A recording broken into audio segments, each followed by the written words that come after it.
বিশ্বকাপ মানেই লাখো পর্যটক, উপচে পড়া হোটেল, জমজমাট রেস্তোরাঁ আর হাজার হাজার নতুন চাকরি। কিন্তু এবার ঘটেছে ঠিক উল্টো।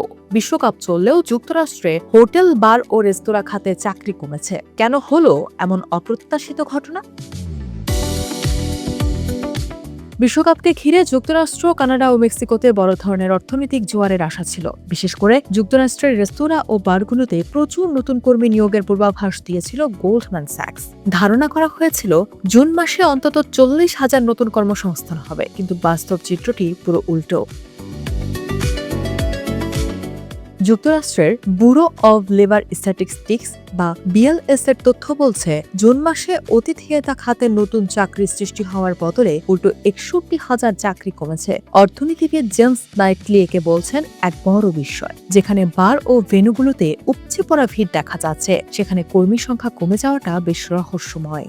তবে কি মে মাসেই অতিরিক্ত নিয়োগ দিয়ে দেওয়া হয়েছিল? মে মাসে এই খাতে 44,000 চাকরি বেড়েছিল, যেটিকে এখন অনেকে অগ্রিম প্রস্তুতি হিসেবে দেখছেন। কিন্তু জুনের এই পতনের ফলে কর্মসংস্থানের সামগ্রিক চিত্রটা বেশ দুর্বল হয়ে পড়েছে। আগের মাসগুলোর তথ্য সংশোধন করা হয়েছে, যেখানে দেখা গেছে এপ্রিল ও মে মাসে কর্মসংস্থান যতটা হওয়ার কথা ছিল তার চেয়ে 74,000 কম হয়েছে।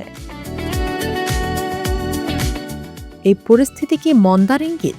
বিশেষজ্ঞরা বলছেন বিষয়টি কিছুটা জটিল, তবে এর ফলে একটি ইতিবাচক দিকও থাকতে পারে। যেহেতু কর্মসংস্থান বৃদ্ধির গতি কমেছে, তাই মার্কিন কেন্দ্রীয় ব্যাংকের সুদের হার বাড়ানোর প্রয়োজন এখন আর নেই বললেই চলে। অর্থনীতি এখন এক ধরনের গোল্ডিক্স পরিস্থিতিতে আছে, অর্থাৎ অর্থনীতি খুব বেশি উত্তপ্ত হচ্ছে না যে মূল্যস্ফীতি বাড়বে, আবার খুব দুর্বল নয় যে মন্দা শুরু হবে। ফুটবল বিশ্বকাপ মাঠের খেলায় উত্তেজনা ছড়ালেও অর্থনীতির বড় পরিসরে এটি খুব একটা ইতিবাচক প্রভাব ফেলেনি। তবে বাজার এখন সুদের হার বৃদ্ধির সম্ভাবনা থেকে কিছুটা স্বস্তি পাচ্ছে। বিশ্বকাপের উন্মাদনা শেষে যুক্তরাষ্ট্রের অর্থনীতি আগামীতে কোন দিকে মোড় নেয়, সেটা এখন দেখার বিষয়।